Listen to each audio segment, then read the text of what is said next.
everyone, I'm Chen. Today I'm going to present our recent work, ThunderGP, HLS-based graph processing framework on FPGAs. Nowadays, graph processing has been a very important application in data centers because, as you know, the graph data structure can represent the data set from many application domains. For example, social networks, cybersecurity, and machine learning. At the same time, FPGAs are attractive for application acceleration in data centers. For example, Amazon just deployed the FPGA in their cloud and some hardware service. This benefit from fine-grained parallelism, low power consumption, and especially extreme configurability. So under such case, graph processing on FPGAs has been extensively studied. In this page, we survey the existing FPGA accelerated graph processing frameworks. We basically survey the framework and the library and also the dedicated accelerator architecture. From this survey, we have the following observations. Firstly, most of the work do not have explicit APIs, and also most of them are programming with hardware description language, for example, Verilog or with HDL. In terms of automation, most of them don't have. That means that developers need to conduct the manual performance tuning. In terms of usability, as we can see, most of them are based on the simulation. I believe there is a gap from the simulation to real hardware implementation. And also, most of them are conducted on a few applications and also are not publicly available. So, in summary, existing works have poor programmability and also they require manual performance tuning. For example, pipeline composing and design space exploration, and the usability is not that good because they are not open source and there is no ready-to-run systems.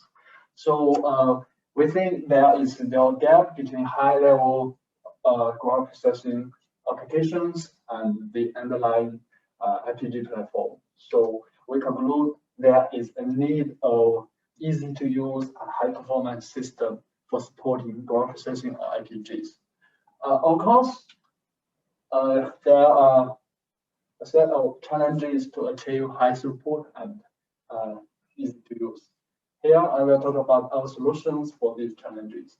So the first challenge is that we need to support different graph processing algorithms because, as we all know, there are too many graph processing algorithms such as BFS, SSP, PageRank, CC, WC. So to address this challenge, we actually design an efficient architectural template with the adoption of the guest model as the abstraction of different algorithms. Secondly, it's very important that we can enable programming without hardware expertise, because as we all know, the graph application developers are mainly from data science domain, so they are not familiar with hardware description programming. They should be familiar with C or even Python. So in order to address this challenge, we only expose the high-level APIs to developers. And we take the rest to generate the hardware accelerator and also the bit stream. So thirdly, it's very important. The state-of-the-art FPGAs usually have multiple SIRs that provides massive resources and memory bandwidth. So it's very important we can analyze all the potentials of these platforms to achieve a high performance. So to address this, we explore some heuristics to scale our architectural template to multiple SIRs, and also we schedule the graph data correspondingly to keep the computer busy. So all these solutions are integrated in our work, ThunderGP, which is an HLS-based graph processing framework on FPGAs. So in the next, I will introduce ThunderGP from the following aspects. Firstly, I will show the overview, and then the architectural template, and also our automated design space exploration for multiple SIR FPGAs. Then I will introduce the graph partitioning and scheduling. Finally, I will be the evaluation and conclusions. So let's start with the overview. Okay, this figure shows the overview of ThunderGP. As you can see, in the second row, these are main intrinsics of ThunderGP. The first component is accelerator template, which provides a general and efficient architecture for different graph processing algorithms. It adopts the guess model, which I will introduce later. And also the accelerator generation, which takes the input from developers and also as well as the accelerator template to generate a sensitizable accelerator for the FPGA platform. The graph partitioning and scheduling manage the graph data to coordinate with the accelerator the system generated. So in terms of workflow, the developers just need to assign the functions or scatter, gather, and apply to the system.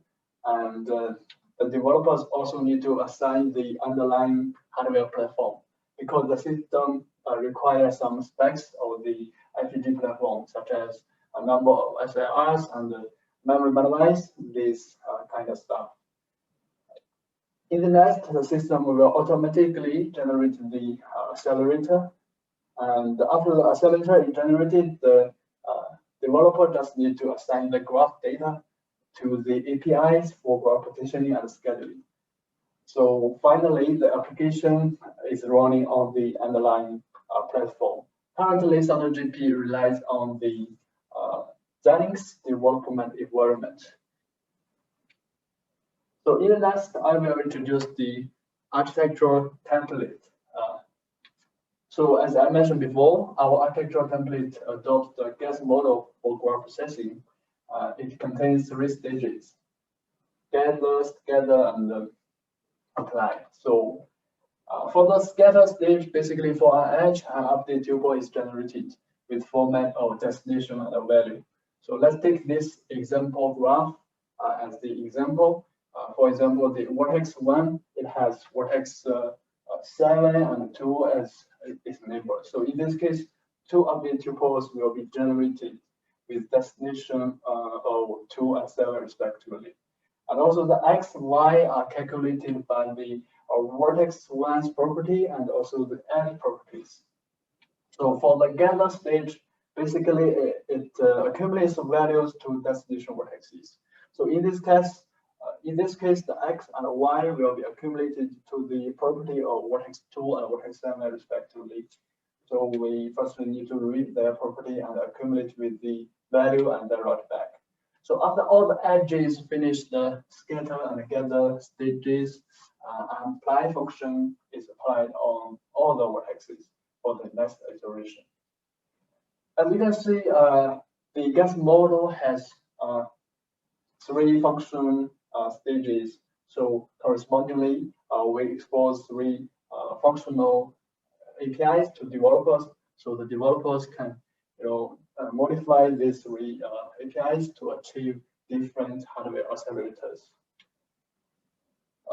This guess model is highly optimized in our architectural template to provide a good performance for different graph processing algorithms. Firstly, ThunderGP adopts the vertex buffering with RAMs because, as you can see, the neighbors of one source vertexes may be very far away from each other. So it will introduce a lot of random memory accesses. So if we buffer the vertexes into the RAMs, then we can avoid random memory access. Secondly, ThunderGP adopts multiple PEs. As you can see, we have multiple scatter PEs and gather PEs. This is a common way to improve the throughput, to improve the number of edges processed per cycle. Especially ThunderGP adopts a shuffle logic. So the basic idea is this. Let's say these 2 tuples are generated from the scatter stage in one cycle because we have multiple PEs. And also we have multiple scatter PEs that consume the tuples from the scatter stage. So in this case, the P0 processes the vertex 0 to 3, and P1 processes the vertex from 4 to 7. So this shuffle logic will dispatch these 2 tuples to corresponding PEs in parallel and on the fly. So the first tuple will go to the P0, and second will go to the P1. So by this shuffling, we can avoid data reordering because, as you can see, that this shuffling resolves the data dependency at runtime. And also, we can enlarge the graph size processed on chip because different PEs can process different vertices. So in this way, we don't need to replicate the vertices for different PEs. So we can have a larger partition size, and then we can reduce the replication factor of the graph processing, hence a better performance. Finally, we pipeline the scatter and gather inside FPGA. As you can see, the scatter PEs and gather PEs are connected by fables inside FPGA. So it's different from the BSP execution model from existing work, where the execute the scatter for all the partitions and then write back to the global memory and then execute the gather stage. So in this way, we can reduce the memory accesses to the global memory. And also we have a longer pipeline, so we can exploit the pipeline parallelism better. However, one side effect is that we need to access the source vertices from the global memory directly. As you can see in this figure, the first row is the source vertex properties in the global memory, and the second row is the request from the scatter stage. As you can see, the access is not sequential anymore because for some vertices you don't need to access it, and also for some vertices you need to access it for multiple times. But unfortunately, with HLS, without any optimizations, each access will issue one request to the global memory that will heavily store the pipeline, resulting in a very bad performance here. So by analyzing the memory access pattern, we hence deploy 4 memory optimizations. The first one is caching, because as you can see, different data blocks build very good data locality. It will be accessed for multiple times. The second one is coalescing, because the memory requests from scatter PEs are not too far away from each other. So we can coalesce them into the less number of memory requests to improve the memory efficiency. The third one is prefetching, because the source vertices are already in the ascending order for the standard CSR or COO graph format. So we can prefetch the data for future use. The last one is execute access decoupling. So this plan is not replicated in this figure, but the basic idea is that graph processing, the throughput is fluctuating. So if we can decouple the access and the execute, then sometimes the access can be ahead of execution. Then we can further reduce the possibility of pipeline stall. So these are all about the optimizations of the architectural template. So in the next, I'm going to show you how we utilize this template to fully utilize the resources and memory bandwidth of multiple SR FPGAs. Basically, we have 2 principles. Firstly, we never let kernels cross SLRs because, as we all know, that will lead to bad timing and a lower frequency. Secondly, we fully utilize the memory bandwidth of the platform because essentially graph processing is memory bounded. So if you want to achieve a very good performance, then we must fully utilize the memory bandwidth. So guided by 2 principles, we have 2 automatic steps in ThunderGP. Firstly, we calculate the required number of kernels for the platform, and then we try to fit the kernels into multiple SIRs. So let's look at the first step, calculate the number of kernels. We firstly calculate the kernels for one memory channel, find the equation 1 and 2. So the basic idea is this: given the input from users, then we know the RI of each PE, and then we also know for each iteration how much data we need to read from the global memory, and also we know the data wise of the memory channel. Then we can calculate how many PEs we need to meet the bandwidth of one memory channel. So in the next step, we just scale the number of kernels to the number of memory channels. Let's say this example. For one memory channel, we just need 16 gather PEs. Let's assume that. And let's say we have 4 memory channels, and we just duplicate the number of kernels to 4 times. So then we try to fit these kernels into multiple SLRs. Basically, we model it as a multiple next-stack problem, because for different SLRs, they have different capacities, because there are some static region occupies a lot of resources here. And also for different kernels, they have different fits. So we model as a multiple next-stack problem. Then we try to fit them into the multiple SLRs by tuning the parameters of the scatter of all the kinds of PEs. So yeah, we fit them into SLRs, and finally we interface kernels with the memory channels to produce the synthesizable code for the development environment. So far we have the accelerator architecture for the FPGA side. Next, we need to manage the graph data to coordinate with the accelerator to fully utilize the compute. So the first one is graph partitioning. Because we adopt vertex buffering, however, the VRAM or URAM size on FPGA is pretty limited. So we first need to partition a large graph into smaller chunks to let them fit into the FPGA. So ThunderGP actually adopts a very low overhead graph partition method. Basically, it's a destination vertex count. Let's say this example graph. This is the original format with the CO format, and we have edge list and vertex set. Let's say the FPGA can buffer 3 vertices. Then we just simply divide it into 2 partitions.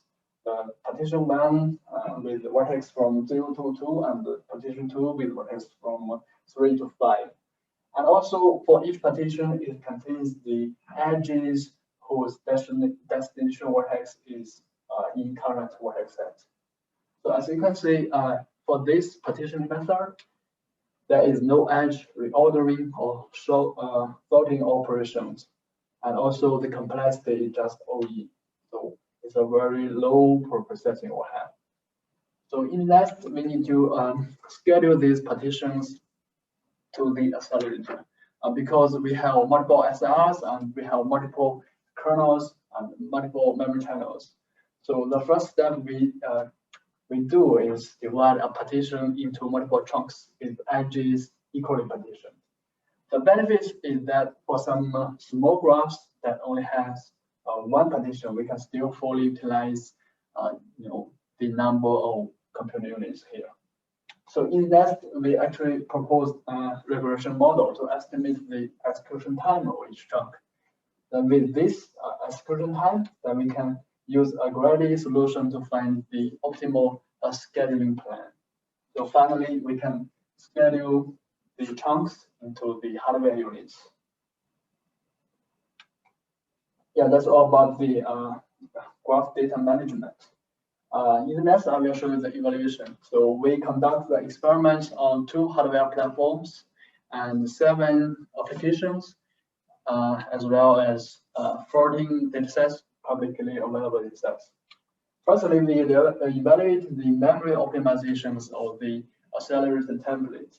As you can see from this figure, 4 methods cumulatively contribute to the performance, and the final speed up can be up to 32 times here.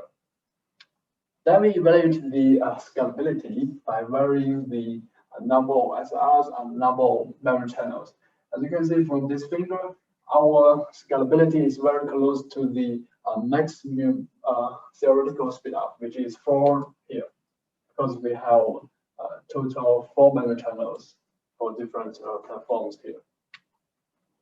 Lastly, we compare ThunderGP with the state-of-the-art implementations. Firstly, we compare with RTL-based solutions, where we deliver up to 2.9 absolute speed up and 5 times bandwidth efficiency speed up. We then compare with the HLS-based work, where we deliver up to 30 times absolute speed up. We also compare with our previous work, where we deliver 5.2 absolute speed up. Finally, ThunderGP is publicly available. You can find it on GitHub, and also it's featured at Linux apps and libraries. So for conclusions, basically in this work, we identified the gap between high-level graph applications and underlying CPU FPGA platforms. We then proposed a framework called ThunderGP to mitigate this gap.